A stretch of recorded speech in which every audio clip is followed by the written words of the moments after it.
January 17th, 2023.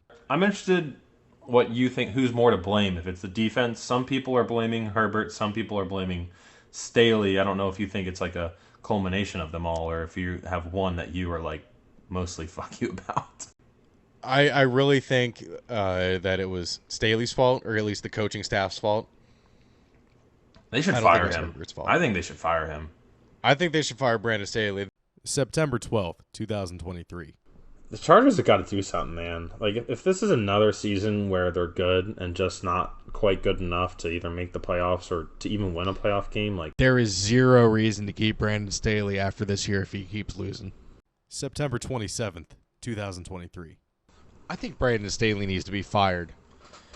Seriously, I all really over think the he place. needs to be fired. His first year, he was always going for it on fourth down and stuff like that. Like, he was aggressive. And then now it's like he'll either be aggressive or he'll be super conservative one game. And it's like, dude, there'd be one thing or the other. Like, Doug Peterson is one of those guys. Nick Sirianni now is one of those guys. Like, we're going to go for it. And, like, you know, we'll deal with it on the other end if we need to with the consequences. But we're going to go for it. I don't know. Staley doesn't even have that, like, air about him that Doug Peterson or, like, Ron Rivera does. Like, it just seems he just comes across as, like, a pussy. October 18th, 2023. They gotta fire Brandon Staley. That's what's gotta happen. He's gotta go. That's it. That's seriously it. There should be no reason why they shouldn't be 4-2 right now. No, there's really not. They should be. There's a lot of games that they've left out on the table. That's probably gonna burn them when it comes. And if they do not make the playoffs, Brandon Staley should absolutely be gone. Like, if he's not, that's crazy. Yep, he's definitely on the hot seat. There's zero reason they should be this bad. Yeah. Zero reason other than coaching. November 21st, 2023. Brandon Staley needs to be fired, that is all. Live from Delaware, it's Hoagies and Pierogis! With your hosts, Ian DiCarlo. We're getting a little double down. Chocolate Rain. And RJ Hammond. I just want some more hot tea in my life. Let's just say he was a good lover.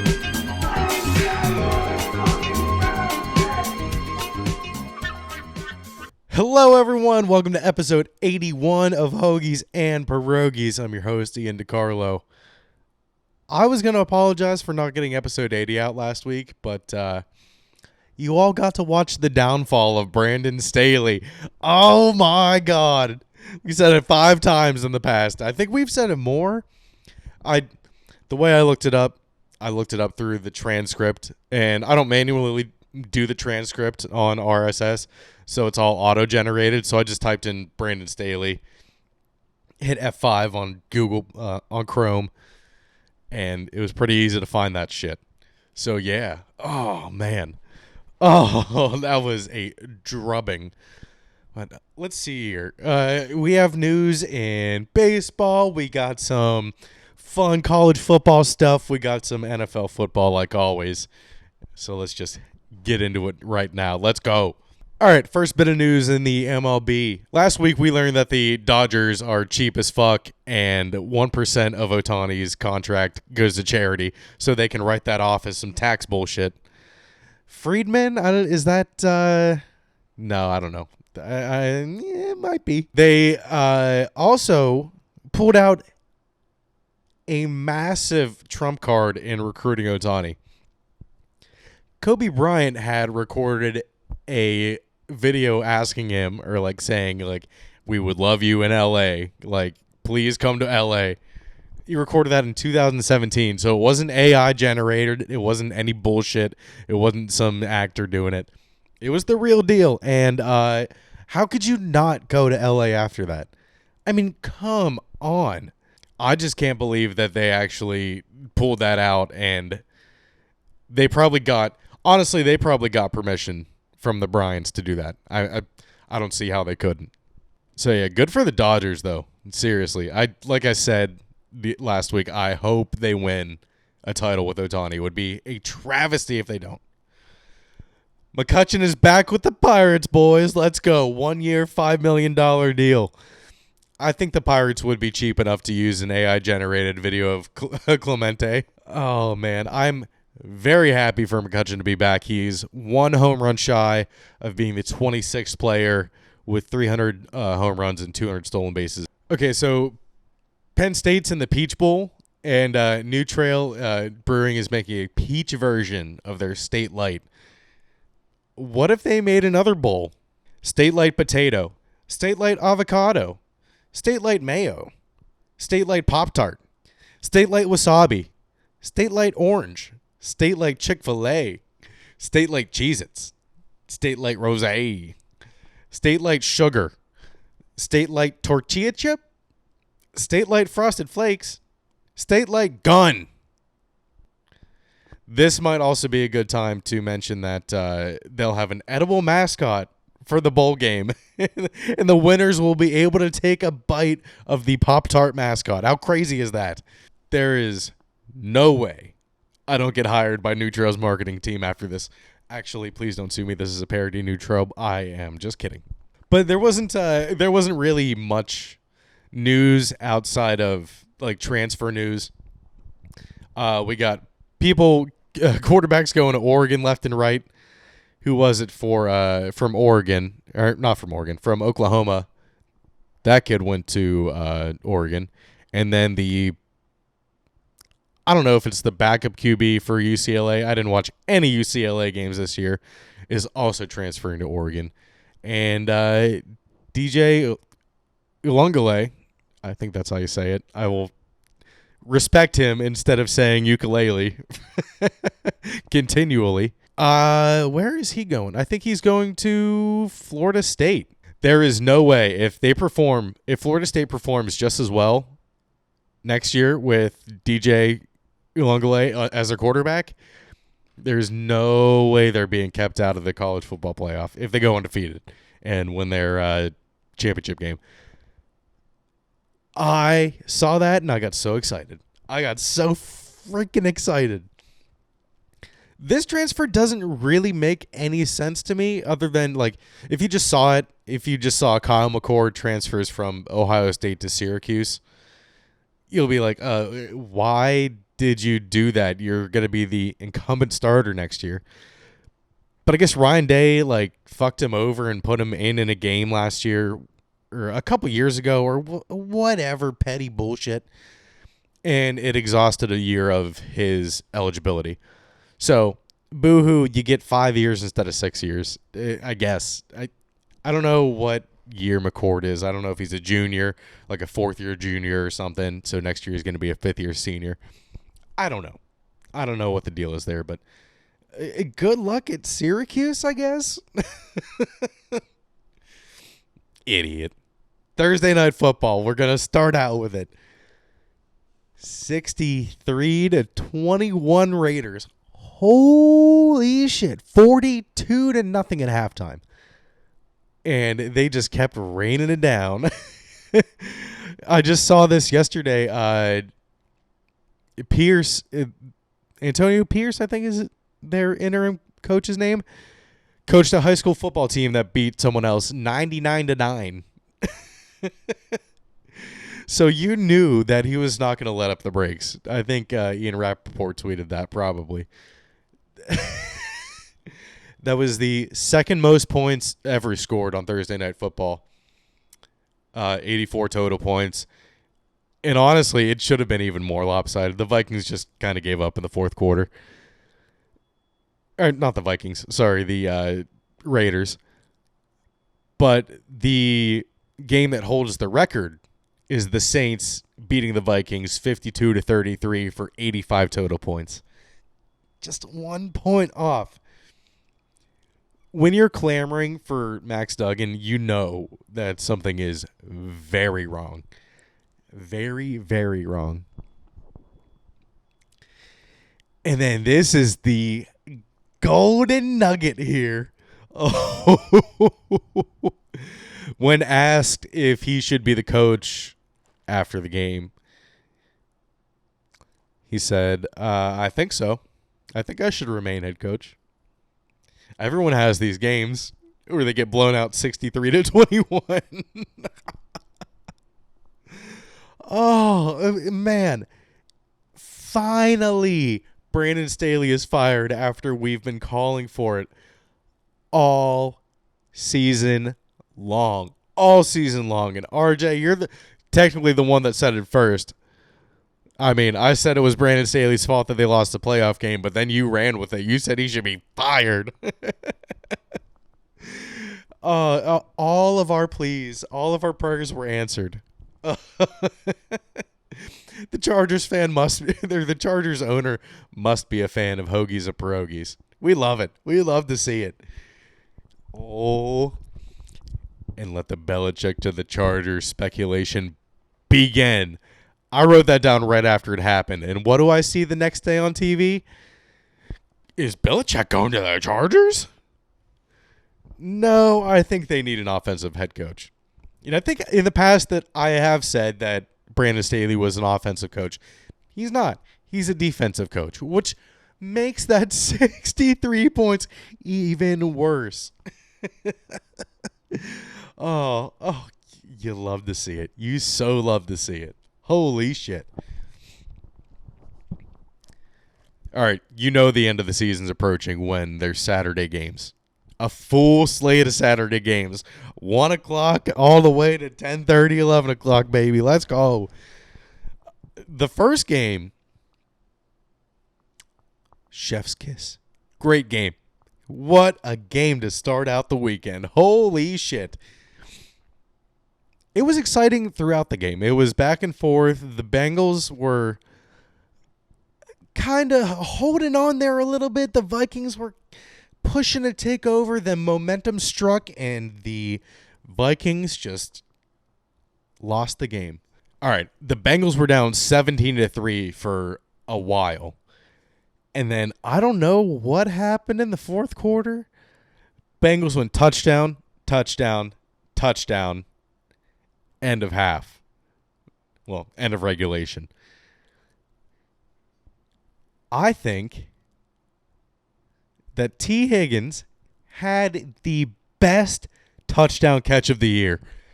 That was insane how he came out of the end, jumped like 3 yards, 2 yards out of the end zone, caught it, was getting tackled, had the just sense of just the awareness and knew exactly where he was on the field to put it in his hand and flip that bitch around right into the end zone. I got up and I said, oh my God. Like, this was the one where you leave your seat and you're like, holy shit, did he actually just do that? I could not believe that. 39 seconds left and T. Higgins does that shit. Do not tell me that T. Higgins would not be a wide receiver 1 anywhere else. When you have Jamar Chase as your wide receiver 1, you're going to be wide receiver 2. But when you can be bona fide number 1, especially if the Patriots sign him, if they use some of that cap money, which they're going to have a lot of next year, he is, if that didn't prove it, he is a bona fide number 1 wide receiver out of a bunch of, he's probably top 15 receiver in the league. At least top 15. I don't know if I'm going to go through and name all of them, but yeah, holy shit. All right, so then, yeah, it went into overtime, and Nick Mullins did not get 2 straight tush pushes. 2 in a row. 2 in a row, the Vikings fucked it up.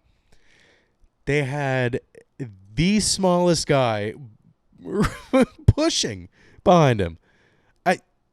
There was zero threat of him running the ball. So you knew it was going to be a tush push. Came over way late, should have at least stayed in motion. But why not have someone bigger back there behind him? Didn't make any sense. Didn't make any sense at all. And then the Bengals were able to go down the field, kick the field goal after the turnover on downs, and win 27-24. Those are the real cardiac cats. Oh my God. So the rest of the Saturday games were all right. We had the Colts beat the Steelers, actually destroyed the Steelers 30-13. What's his name? Not Mitch Trubisky's going to start, but Mason Rudolph is going to start next week. You have to start Mason Rudolph for Christmas time. Come on. Come on.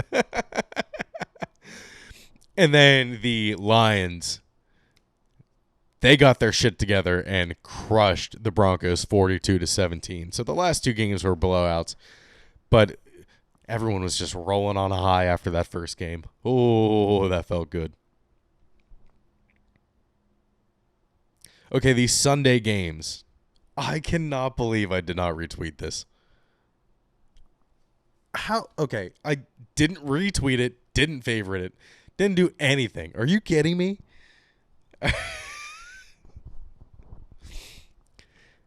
Jameis Winston strolls in with the briefcase. He opened the case, and there was nothing inside. That's what is between us and greatness. Jameis shouted and jumps while pointing at his teammates. Nothing.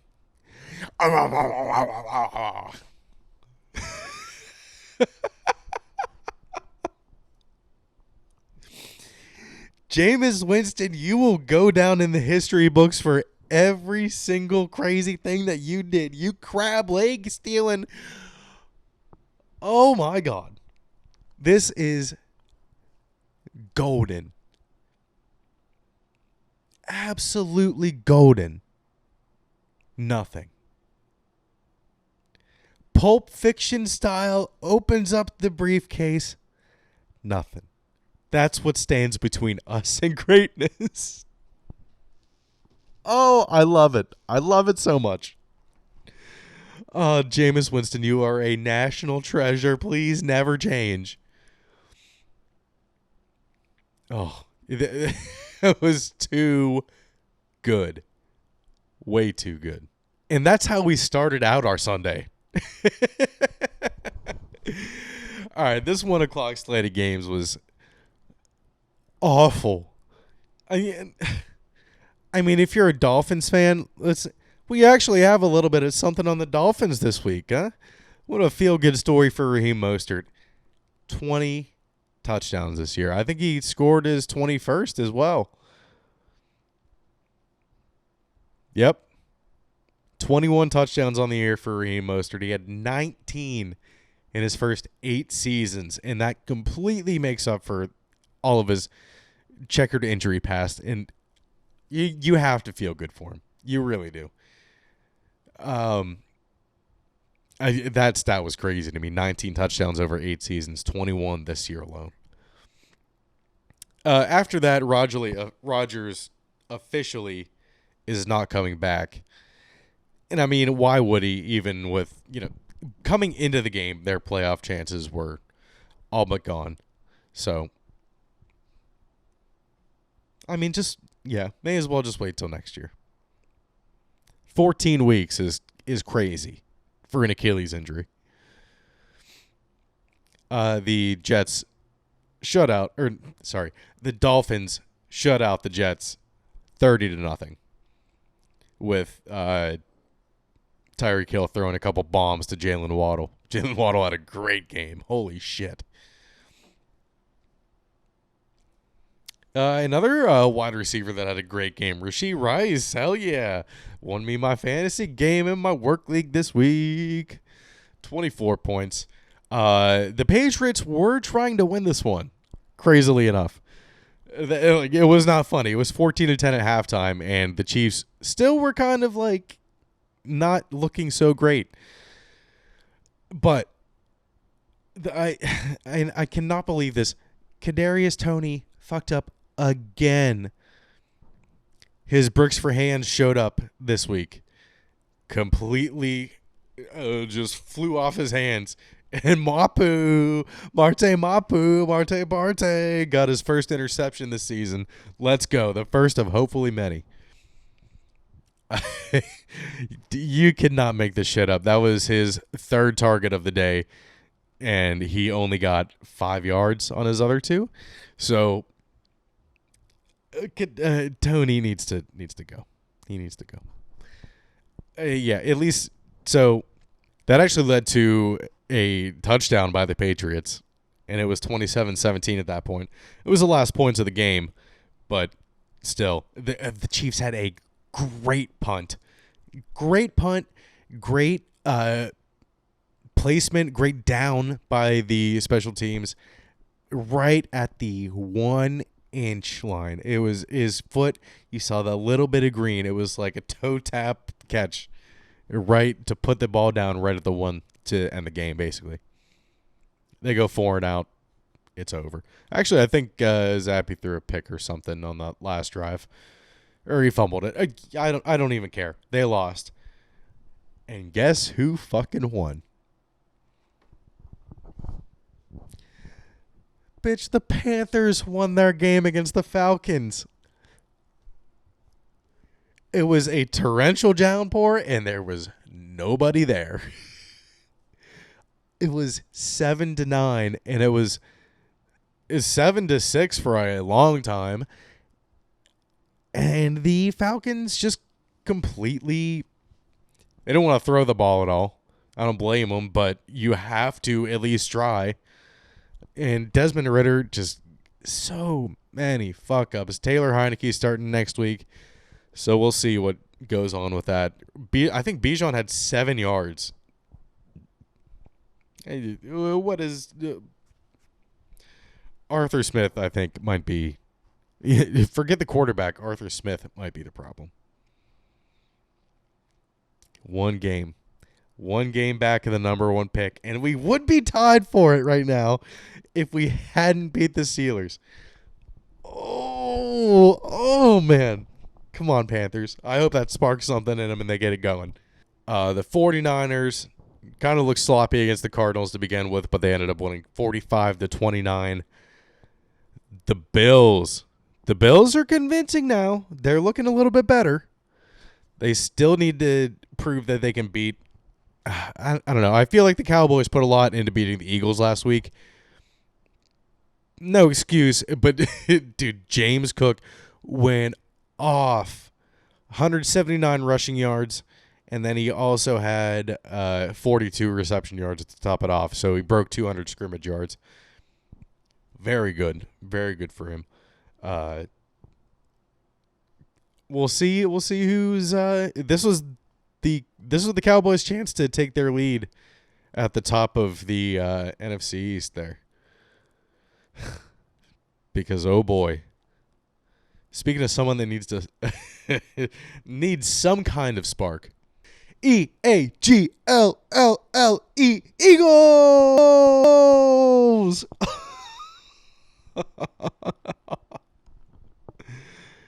Oh boy. I know Jalen Hurts had the flu or something, but he came in walking in that Jordan gear, and that was a death sentence. That was the worst omen possible.